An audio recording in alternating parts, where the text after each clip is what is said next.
We need to find Manta. He's different now. He's stronger than before. Hey there, YouTube fam! Welcome back to our channel.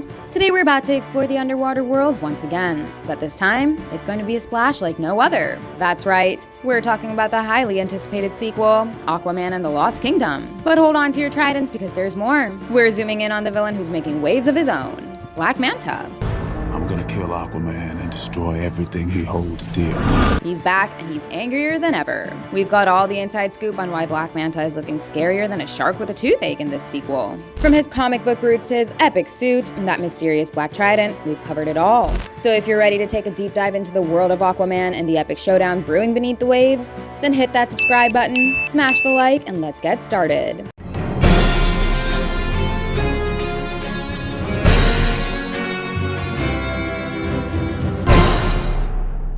In the first Aquaman movie, Black Manta was just a regular guy, a mercenary seeking payback for his daddy's death. He had a cool suit, but he couldn't hold a candle to Aquaman's powers. But guess what? The movie was mainly an origin story, stitching together bits and pieces from Aquaman's long comic book history. So let's dive into Black Manta's comic book roots for a sec. Black Manta, also known as David Kane, splashed into the DC comic scene in 1967 in Aquaman number 35. Back then, he was introduced as an Aquaman enemy, but we didn't know much about him. All we knew was that he had a high-tech suit and was a big-time threat to Aquaman. Then, in Adventure Comics Volume 1, number 452, we finally got a peek under his helmet. Turns out, he was a black guy who wanted black people to rule the sea, because he faced a lot of discrimination on land. That comic also showed him doing a real dark deed, killing Aquaman's baby son. Yikes.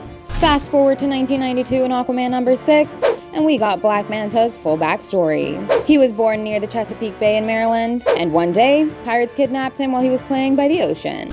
Imagine this. He saw Aquaman swimming with dolphins near the ship, begged for help, and got nada. He eventually killed the pirates and escaped, but held a grudge against Aquaman for not coming to his rescue. That grudge turned him into the bad guy we know as Black Manta, all fired up to take down Aquaman and rule the seas himself. Now let's talk about Black Manta's powers. Dude doesn't have any natural superpowers, but he's one tough cookie. He trained since he was a little kid to be a serious threat both on land and underwater. He's also a top-notch assassin and a master strategist. Even though he was born on dry land, he got a knack for the sea, excelling at diving and scavenging underwater. But what really makes Black Manta a problem for Aquaman is his suit. It's like Iron Man's suit on steroids. Seriously. This suit is practically indestructible and comes loaded with deadly gear like long daggers, harpoons, and a double-bladed gun. It even lets him breathe underwater and gives him heat vision and superpowered beams that can seriously mess up metahumans like Aquaman. Plus, the suit has a jetpack, so he can zoom around underwater like a boss. Oh, and it boosts his strength big time.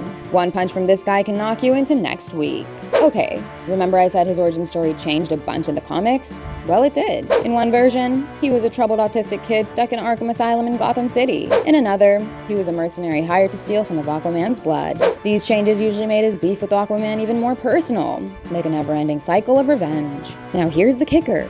In the trailer for Aquaman and the Lost Kingdom, they showed Black Manta holding a crazy-looking weapon called the Black Trident. This thing has some dark mystical mojo going on and can turn good folks into bad apples. In the trailer, Ocean Master spills the beans that the Black Trident was a curse across 7 kingdoms during Atlan's reign. It's the Black Trident. During King Atlan's time, there were 7 kingdoms. We don't know exactly how Black Manta gets his mitts on it, but it might be tied to a character from the comics named Triton, who has a similar trident and a shady vibe. So, what's Black Manta up to in the sequel? Well, at the end of the first movie, Aquaman thrashed Black Manta's suit and he got tossed into the deep blue.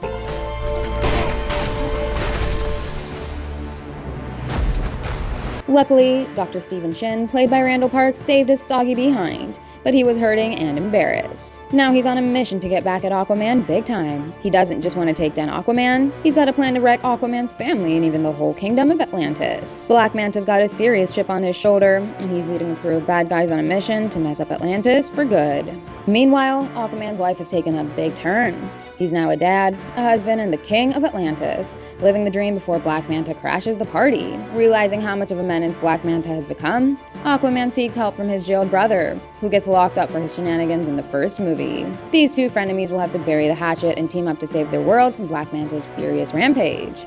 One more thing. This movie is the last hurrah for the DC Extended Universe, DCEU, before James Gunn does a whole reboot in 2025. So it might be Jason Momoa's final swim as Aquaman. And Black Manta is gearing up to be his most epic nemesis yet in Aquaman and the Lost Kingdom. With Black Manta's souped-up powers, the mysterious Black Trident, and his unquenchable thirst for revenge, you can bet this sequel is going to be one wild underwater ride. And there you have it, folks, the lowdown on why Black Manta is set to steal the spotlight on Aquaman and the Lost Kingdom. It's going to be an oceanic battle like we've never seen before, and we're all in for a thrilling ride. Don't forget to mark your calendars, because the sequel is going to rock the 7 seas. And while you're at it, let us know in the comments what you're most excited to see in the movie: Aquaman's heroics or Black Manta's menacing presence. Thanks for swinging by our channel today. If you enjoyed this video, make sure to subscribe, ring up that notification bell, and give us a thumbs up. It really helps us keep making awesome content for you.